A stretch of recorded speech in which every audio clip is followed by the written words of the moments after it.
for tuning in to yet another video. Now here we're going to be looking at the 15-inch Roto Warrior windshield. This is the one that I've had on my Lowrider S for about, I don't know, 2-3 months, and I've liked it so far. But I've always wanted a taller windshield. But the one over here, I guess this is just the difference between the dark black smoke, which is the one on the right, and the dark smoke, which is the one on the left. You also have another option, which these come vented, and I don't have one of those. Both of the windshields look pretty good.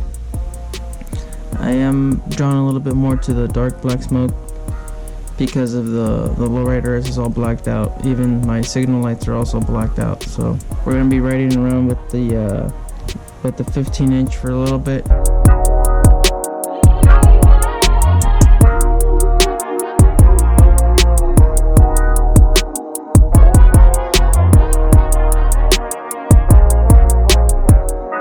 And this is what she looks like. I like the dark black smoke. It kind of goes with the whole fairing. So it's a noticeable difference between the dark smoke and the dark black smoke.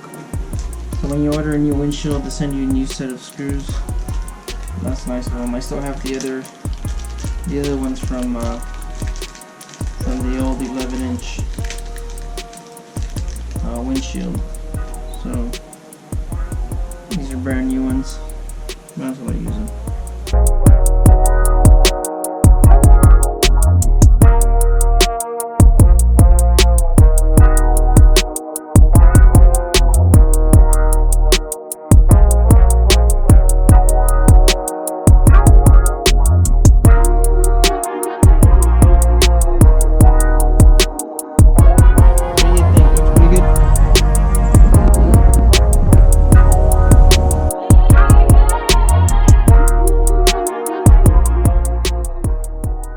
Alright, so it appears that the audio from the footage that you see now did not record. As you can see in the video, it's clear that I'm looking through the glass here. So honestly, 15 inches is probably too tall. In my opinion, I believe that if you're maybe 5'10" or taller, this windshield might be below your line sight. Okay, so once again, 5'7", 5'8", 5'9", I believe this windshield might be a little bit too tall. If you're used to riding and looking through the glass, then you know what, that's your preference. Honestly, with me with the 11-inch, that seems to be the sweet spot. The 11-inch at 5'7" seems to be a real good height. With that being said, I'm gonna be switching back over to the 11-inch, mainly because I'm not looking through the windshield at 5'7", and the dark black smoke, I'm digging that a lot more than I like this one, the one that you see in the video.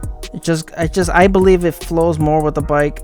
That blacked out, murdered out look of the Harley Lowrider S, it just kind of flows with the paint job a whole lot more. And that's pretty much my opinion. Hopefully this helped the viewers, you guys, on making a better decision, because returning the windshield, you're looking about $50 to $60. So yes, you heard that right. In California, $50 to $60 to ship their product back for a refund. I'm gonna end up probably cutting the 15-inch windshield. So thanks for watching. Like, comment, and subscribe. I have a whole lot of other videos for you to check out. So thanks for watching. Later.